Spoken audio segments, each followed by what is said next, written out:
Nobody plans for 3 rainy days all back to back. And what we did benefit from was having equity in our home. And that equity allowed us to bounce back emotionally, financially, and create, a path forward and build momentum forward. If I didn't have that stability and security of home ownership, I don't know where I would be today. It was a game changer. Welcome to another edition of the Startup Sandwich Podcast. I am here with Rachel Oliver, who essentially is a real estate guru and investor, entrepreneur. There's a whole bunch of things we're going to learn about Rachel, but not yet. I've got a burning question for you, if you don't mind. Go for it. Okay, so my question is, what does an entrepreneur like yourself do when they get that feeling that something's happening to me, the world is happening to me, bad luck is happening to me? What do you do about that? That's a great question. Oh gosh, everyone has that feeling of, I'm moving towards something I really want and I hit a wall, I hit a barrier, I get another no. And I used to think that was really happening to me. And I would get frustrated and it would set me back and I would lose momentum. And then after a lot of deep reflection and probably some meditation and therapy, I realized actually these things are happening for me. Mm-hmm. They're happening for me to fortify me, to create challenges that help me get tougher skin so that by the time I get to the real tough conversations with, the people that are going to have a very high standard, man, am I going to be ready. It's interesting. It's really like some people call it a paradigm shift or an attitude change or a difference of perspective, whatever we want to call it. But it's really, I guess, taking control of this moment and saying, no, I'm going to call it the way I want to see it. And then I'm going to use that as maybe some sort of momentum. Absolutely. It is a momentum builder, but you have to be self-aware. It doesn't happen naturally. It's not instinctual. I think, at least me, I can speak to me that, that poor me attitude, when something doesn't go my way, it floods me and it stops me in my tracks. And I have to pause, I have to reflect and very quickly snap myself out of it by remembering this is happening for me. What do I need to learn from this experience to bounce back faster and get that momentum going? Now, was this something you developed as an entrepreneur or did it happen before your entrepreneurial journey? I'm just curious at what point you kind of were able to really kind of harness that power and say, this is how I'm going to change my mindset. I think it really came from the journey of being an entrepreneur. As most entrepreneurs can attest, it is not as smooth sailing as we fantasize. I came from the corporate world and I remember being in my corporate job thinking, this is bullocks. There's got to be a better way. I'm going to be an entrepreneur. I'm going to be my own boss. I'm going to set my own schedule. Things are going to go how I snap my fingers. And oh my gosh, it was quite the opposite. And it took a long time to realize that the entrepreneurial journey is really a journey that is probably harder than, I'd say motherhood is probably the hardest thing. And the entrepreneurial journey comes right after that. Oh, fair enough. I don't think my wife would disagree. So you were working corporate. You said, I want to make this change. Was it real estate you jumped into first? Tell me a little bit about your journey to where we are today. Yeah. So after the corporate world, I really saw real estate investing as the vehicle. And really, it was somewhat selfish back then. I wanted to spend a little bit more time with my daughter. At the time, she was about 2 years old. And the reason time was taking on a very different meaning to me is because I had been diagnosed with cancer. Oh. When I was pregnant with her. And the first few months of her life, I wasn't even present. I was dealing with treatments, I was dealing with appointments, and I was just handing this little newborn off to whoever would help out. And it really, framed that I missed the most formative aspects of motherhood, and time took on a new meaning. So going back to the corporate world after I had experienced that really just put it into perspective that I was spending, 50, 60 hours a week climbing this corporate ladder. I was working in the engineering industry, heavily male dominated, very competitive, and there was just no room for someone who valued being a mom. And I realized that, if they're not going to make it work for me, then I'm going to have to make it work for myself. And where am I going to have that freedom? Where am I going to have that flexibility? And real estate is the way to not only get freedom and flexibility, but it was also a way to create wealth. And that's why Mhm. I gravitated to it. I think there's a lot of people out there, maybe our audience as well, who are thinking the same thing in terms of real estate. Yes, it's up and down, but they might be thinking it's a pretty secure thing to get into, either as an investment or as an entrepreneurial venture. Uh, these days, would you recommend that it's still a safe path to do, or maybe it's still a good idea, or are there some tips you can offer the people out there today about the real estate market? Well, in 2026, that's the $1 million question. What is real estate? Is it still something that people who aren't owners, should they become owners? Really, that's the space of real estate that I am passionate about, and that's the space where I've built my business reputation. Specifically, I help home buyers get into home ownership and overcome the barriers that they are facing. And those barriers have been building over the last 16 years because I've been in this for 16 years. And do I think it's still a viable, necessary opportunity for people who want to get into home ownership?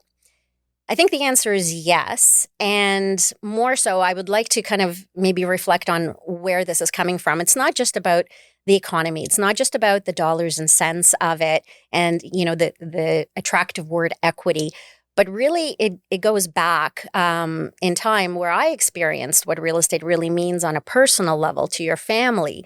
And that was when I was diagnosed with breast cancer.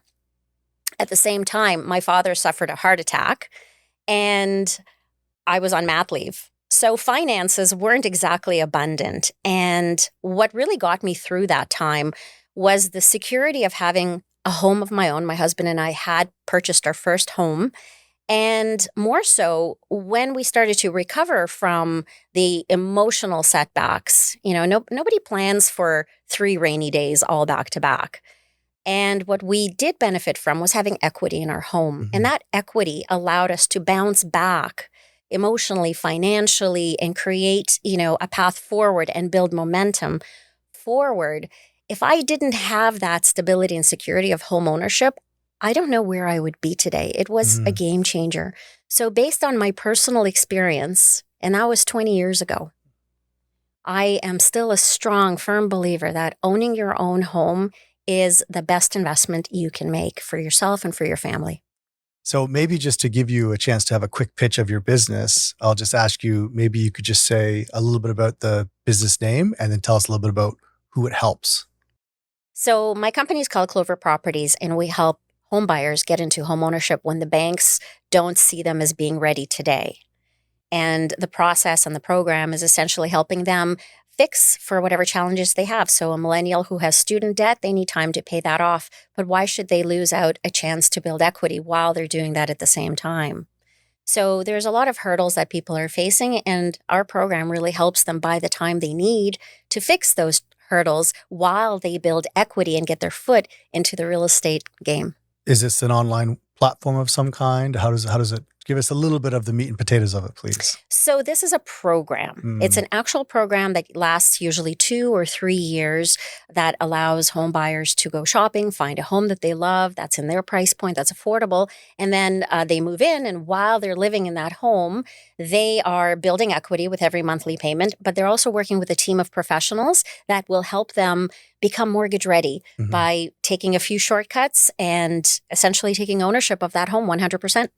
I would think, and I could be wrong, correct me if I'm wrong. I would think that perhaps there's a bunch of people in the real estate industry or market who are trying to help people get homes, or maybe they're just offering their services one way or another. So how do you stand out? How do you differentiate yourself and your product? That's a really interesting point because when I first looked at real estate as a way to not just build wealth for my family, I looked at it as a way of investing with a purpose of helping home buyers. And that makes me very different because a lot of real estate agents, mortgage agents, yes, they're helping people get into home ownership, but they're not helping them overcome the barriers. And I noticed that there were very few solutions for buyers that had some struggles. I remember, I come from an immigrant family. I was not born here. And I watched my parents as immigrants trying to assimilate to the Canadian culture. And we're from Ukraine, so there was a language barrier, not just a cultural barrier. And while they were assimilating and figuring everything out, they got outpriced out of the real estate market. Mm. And that always stayed with me. I wish back then there was someone there to guide them how to overcome some of the barriers that newcomers face. So I was really passionate about getting into a segment of the real estate industry that allowed me to differentiate what I do. And I'm not a real estate agent. I'm not a mortgage professional. I truly help home buyers assess what their blocks are and figure out a path to overcome them. Amazing. And so there's a lot of people out there going, great, that's amazing. I could use that service. But before we get into that, I think people also want to know ups and downs of an entrepreneur's journey. Were there any kind of milestones along the way, besides what you've mentioned, maybe even some positive milestones where you just felt, yes, I'm kind of making it. This is working. This was not a bad idea to become an entrepreneur and to leave the corporate world. Were there some signs and maybe signposts along the way that were like really encouraging for you? Well, I have to, in full disclosure, give part of the credit to my husband. He and I worked in this business together. We continue to work in this business together. Somehow we survived raising 2 kids and a business. And what we did was address where his genius lies and where my genius lies. So we really divided and conquered. And that was really a big milestone for an entrepreneur to be self-aware of where you have superpowers and where you suck. And that was kind of my first validation that, oh, when I try to do what I'm good at, I get results. And when he tries to do stuff that he's good at, he gets results. And together, it's not 1 + 1 = 2. It's more exponential than that.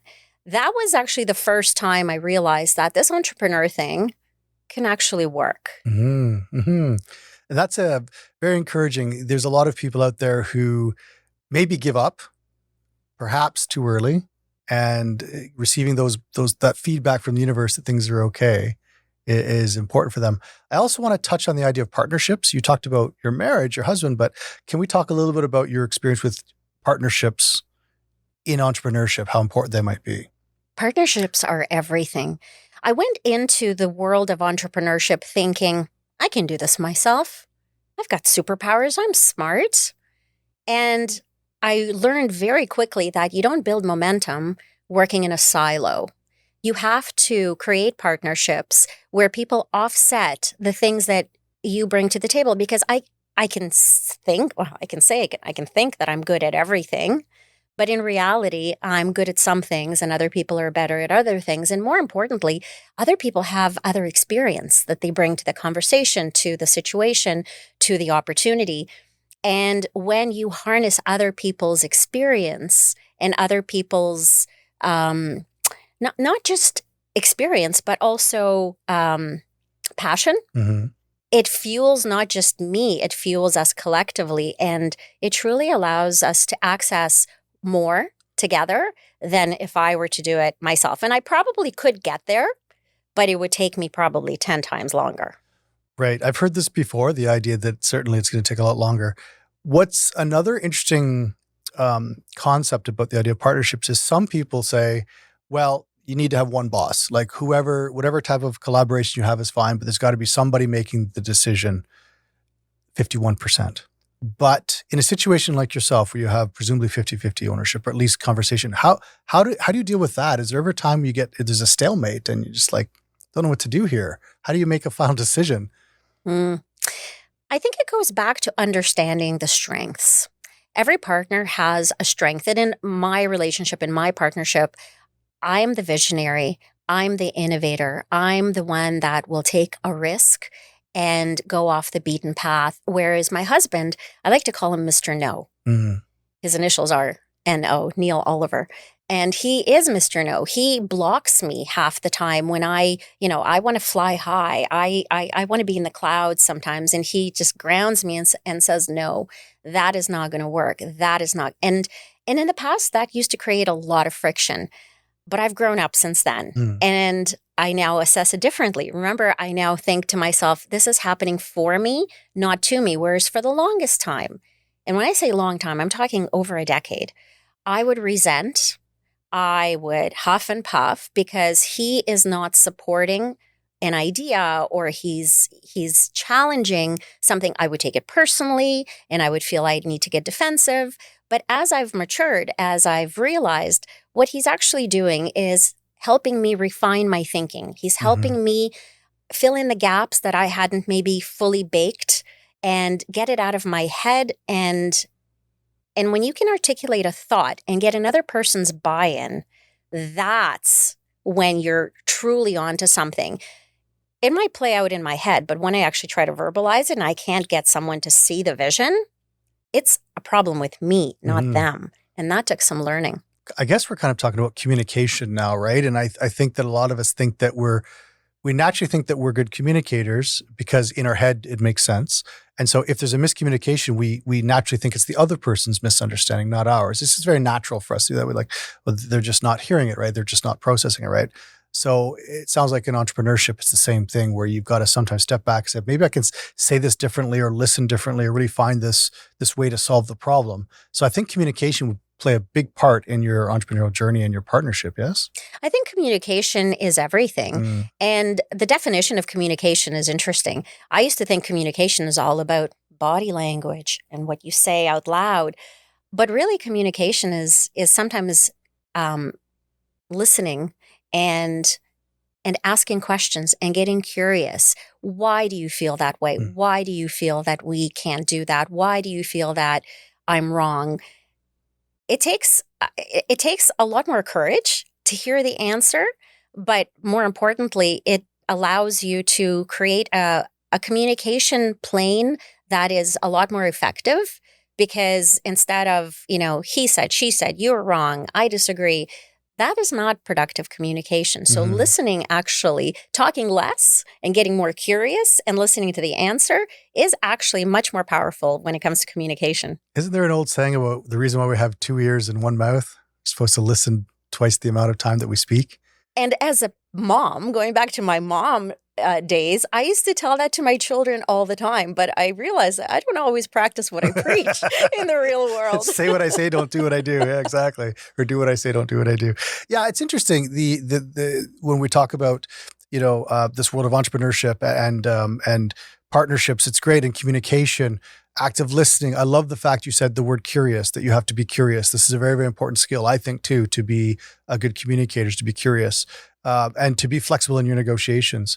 I want to swing back to, you were talking about Mr. No. That's so funny, your husband's nickname. But I do want to talk about some big no's in the industry. So we're going to flip back to this real estate industry. Again, people are either thinking about playing with it or maybe they want to be an entrepreneur in that space. If there's like one or two big no tips you could let our audience know now, like definitely don't do this, learn from my mistake, or just as an expert, here's a couple big no's. What would that be? So, a lot of people get intimidated when it comes to financing. Buying real estate comes with a big price tag, and I've definitely seen it firsthand. When I first got started, I was buying properties at $180,000. Now, those same properties at same market are $540,000, which is why you want to own real estate, because it goes up in value. It helps you grow your wealth and your ownership stake. But a lot of people get intimidated. Prices are too high. There's no way. So the first thing that I want to say is, when there's a why, there is a way. Mm. So it's not so much about, how do I find the money? It's about, why do you want it in the first place? Because when you decide that you want it and you truly have a strong intention and you're aligned with that intention, you will see pathways open up. You will see connections, introductions coming your way. So I think it all stems to, goes back to, truly, truly in your heart, why is this important? Because it's a good thing to have. Well, if that's, a shallow intention, a lot of doors are going to be closing off for you. But if you truly understand why this is important to you, and you see yourself benefiting and your family thriving from it, there will be a way. And that's where partnerships come in. That there's a lot of people who can guide you. There are Sherpas out there Mm. that all you have to do is just set your intention and they'll appear. It's magic. It's magic. Uh, Very good. I want to talk a little bit about present day you, and you've got this business that you're working. As you know, this podcast is called The Startup Sandwich. The reason why we call it that is we think of a business like a sandwich. There's a beginning, there's a foundation, like the bread. But one of the important things in the middle, besides the quote unquote meat and veg, would be the secret sauce. A good sandwich has some kind of secret sauce, probably. So for entrepreneurs, that would be innovation. So I guess, and again, I'm not giving you a chance to think about this, but if you had to answer the question, what is your secret sauce for your current business? What would it be? What makes it unique and special and secret sauce? Thinking outside the box. Innovation. Solving a problem that other people are not solving. And doing it with passion and doing it with integrity. I think that is a really important superpower and secret sauce for any entrepreneur. How do you deal with the people that you may meet on either side of the fence who are maybe not ethical, or there is some shady business dealings in the real estate market, as we all suspect. So when you, without mentioning any names, when you come across these situations, how do you deal with it? You know what? There's going to be shady operators in every industry. We've heard it in the legal profession. We've heard it in the accounting profession. Real estate is no different. And I think that like attracts like. If I operate at a higher standard from a place of integrity, my path doesn't cross with the shady operators very often. And if someone just does find that their path is crossing with shady operators that might challenge you, it's really just a part of your growth. And, don't ever think that, oh, well, if you can't beat them, join them, right? You have to think, okay, what am I learning from this shady experience or from this unfortunate scenario, and bounce from it. And you'll never cross paths with those people again if you truly learned what you're supposed to learn from that setback in the first place. This reminds me of your philosophy of this is not happening to me, it's happening for me. It becomes a learning experience and helps your growth, I suppose, yes? Absolutely, always. Nice. I love it. It's a very, very cool attitude. I want to talk a little bit about what brought you initially to YEDI. Maybe you could tell us a little bit, maybe what stage you're at, or what made you think that might be something worthwhile. Give us an idea of the beginnings of YEDI for you. YEDI was a fantastic experience because it allowed me to take a vision that I had and put it into something you can touch and hold and push a button on. AI presented a beautiful opportunity to allow me to do what I want to do at a higher scale. So my passion is to help home buyers overcome their barriers to getting into home ownership. And one of the challenges I've noticed is that a lot of people don't realize that our government actually offers a lot of programs to subsidize, down payments, closing costs. There's a lot of different programs for a lot of different scenarios, but it's very difficult to piece them all together. They're located in disparate websites. We've got municipal websites, provincial websites, federal websites, and they all have different programs for different people. And for a long time, I tuned into this, but I was like, how can we find a way to solve for this? And then, of course, AI starts to become a little bit more accessible for the everyday entrepreneur. And that got me thinking, okay, what can I do with this idea?